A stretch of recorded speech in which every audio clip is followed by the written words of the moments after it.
Knock শুনতে পেয়েছিলাম, তো ওকে বলছো, ও বললো আমি কিছু আগে নক শুনছি, মনে হয় মানে অন্য কিছু হবে বা তোর আমার নাম আসছে, এটা কোনো ব্যাপার না, আমরা জাস্ট এটা বলেছিলাম, তো যাক এটা ব্যাপার না। কিন্তু সেদিন রাতে আমরা টোটালি ঘুমাতে পারি না, সারা রাত মানে কোনোভাবে কাটিয়ে দিই, কিন্তু খুবই ভয় লাগছিল যেখানে কেউ আছে বা আশেপাশে এরকম। মনে করেন যে আমরা বাথরুমে গেছি কিন্তু মনে হচ্ছে যে কিছু একটা হচ্ছে, মানে খুবই মানে ভয় লাগছিল সেদিন রাতে। আচ্ছা, ওই রুমে তোমরা যে গিয়েছিল, তোমরা কোনো ধরনের কোনো মানে টেম্পারেচার কেমন ছিল বা টেম্পারেচারে কোনো চেঞ্জেস ছিল কিনা, বা কোনো গন্ধ বা এরকম কোনো কিছু পেয়েছিল তোমরা ওখানে? অ্যাকচুয়ালি আমরা নরমাল টেম্পারেচার ছিল যা তোমাদের বাসায় ছিল আমরা যেটা দেখলাম যে ওই রুমে যাওয়ার পরে আমরা প্রচন্ড ভাবে মানে ঘেমে যেতে শুরু করেছিলাম, গরম লাগছিল, মানে আমরা মানে ভয় এতই হয়েছিলাম। সেটা ভয় হচ্ছিল। আচ্ছা ঠিক আছে, ভেরি গুড।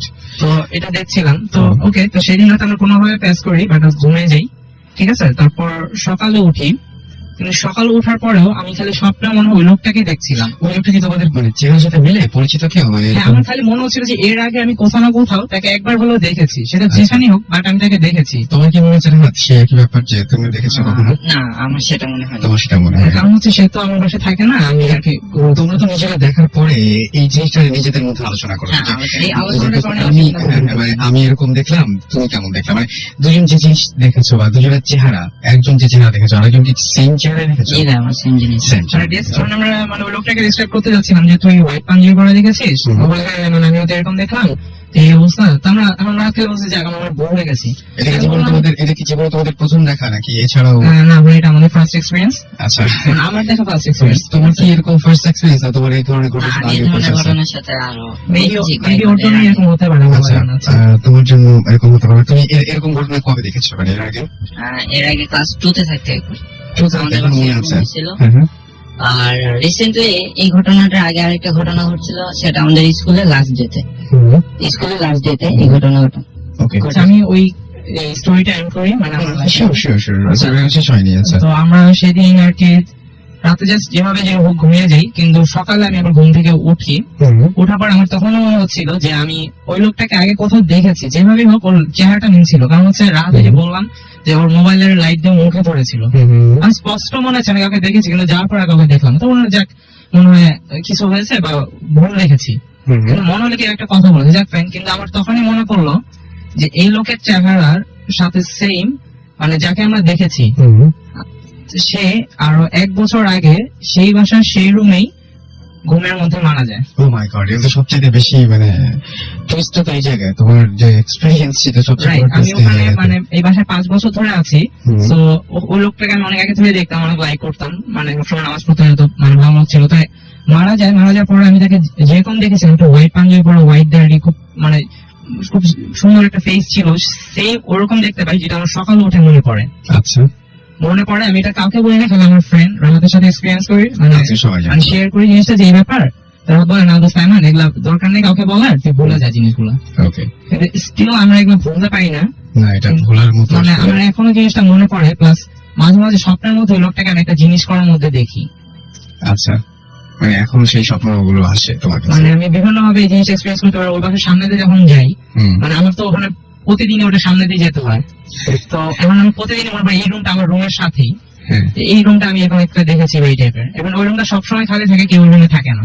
ওকে, সো জীবনে এরকম কিছু ঘটনা থেকেই যায় মানুষের, তবে এরকম যে আল্লাহর রহমতে তোমার যে কোনো সমস্যা হয়নি বা তুমি ভালো আছো, এটা সবচেয়ে বড় কথা। ও এখনো রাতে অনেক ভয় পায়, স্বপ্ন দেখে বিভিন্ন একটা স্বপ্ন দেখি, যার কারণে প্রতিদিনই প্রায় আমার আম্মু এটা নোটিস করতেছে যে তুমি ক্লাব দিয়ে উঠো রাতে বেলা, এই টাইপের। ওকে, এই স্বপ্নটা ওই ভদ্রলোককে দিয়েই, মানে স্বপ্নটা খুবই উইয়ার্ড, মানে আমার নিজের স্বপ্নটা মাঝে মাঝে হাসি আসে স্বপ্নটার কারণে। তাহলে থাক, আমরা ফানি কোনো কিছু নিয়ে আলোচনা এখন নাই করি। আচ্ছা রাহাত, তোমার তুমি বলছো এরকম ঘটনা আছে, সেই ঘটনার ছোট্ট কোনো একটা অংশ যদি আমাদের জানাতে, যে তুমি কি দেখে? বলতেছি, সেটি ছিল আমাদের স্কুলের লাস্ট ক্লাস, ক্লাস পার্টি ছিল আমাদের। ক্লাস পার্টির দিন আমরা সবাই মজা টজা করলাম, ছবি তুললাম, সবাই চলে গেছে ক্লাসে।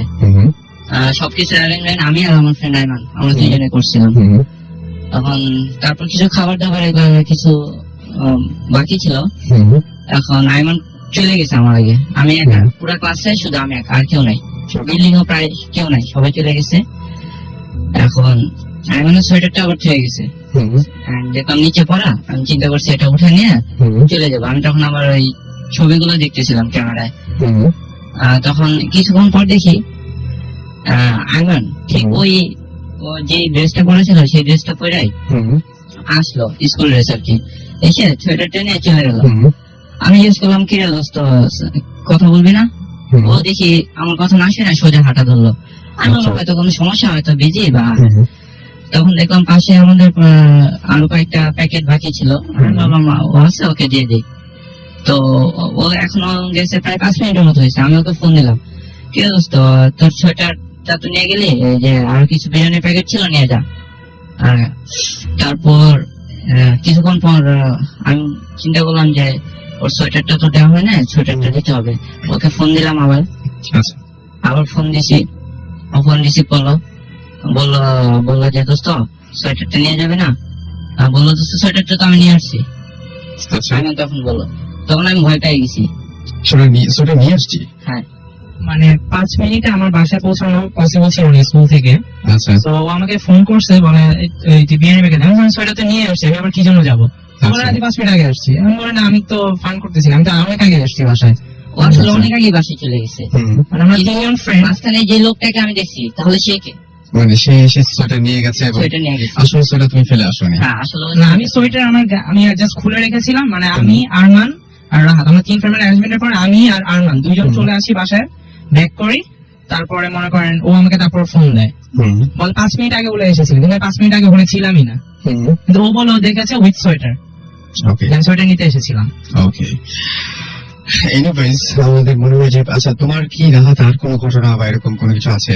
তাহলে আমরা বলি, যারা আমাদের এসএমএস করছেন তাদেরকে বলি যে মোবাইলের মেসেজ অপশনে গিয়ে টাইপ করুন SHOUT, শাউট, স্পেস আপনার নাম, স্পেস আপনার মেসেজ, পাঠিয়ে 9840 নাম্বার। আমাদের এসএমএস করেছেন হাবিব, গোলাপ, প্রিন্স, ডার্কনেস।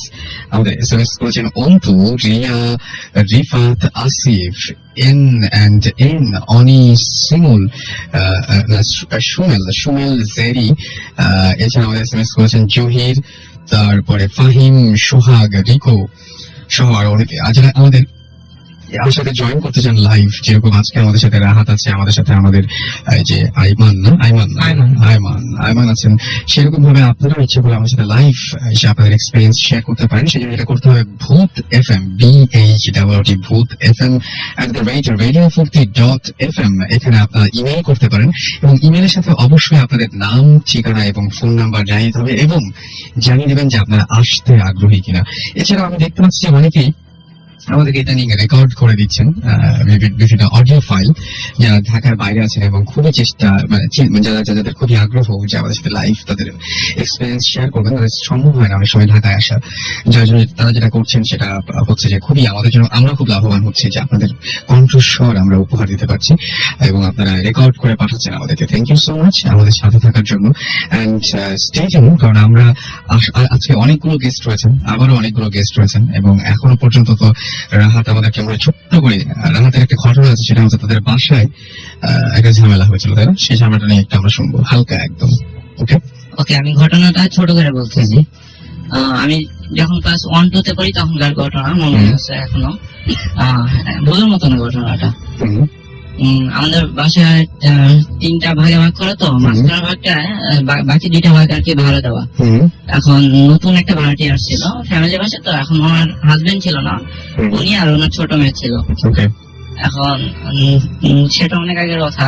উনি একদিন আমাদের বাসায় টিভি দেখতেছিল, টিভি দেখতে দেখতে ওনার চোখ মুখ প্রায় পুরো লাল, আচ্ছা, শরীরের অবস্থা পুরো খারাপ। ওকে, এখন সে আস্তে আস্তে করলো কি, একাই কাউকে কিছু না বলে ঘরে চলে গেল। ওকে, আমার বাবা আবার এইসব জিনিস কিছু বুঝতে পারেন হালকা পাতলা। আচ্ছা, উনি বুঝতে পারে ওনার রুমে গেল, গিয়ে দেখে এই অবস্থা। তো আমিও বাবার পিছে পিছে গেলাম, আম্মুও গেল, দেখলাম। আমি ফার্স্টে বুঝতে পারিনি, ওকে, অতটা বুঝতে পারিনি, হালকা ধারণা ছিল আমাদের।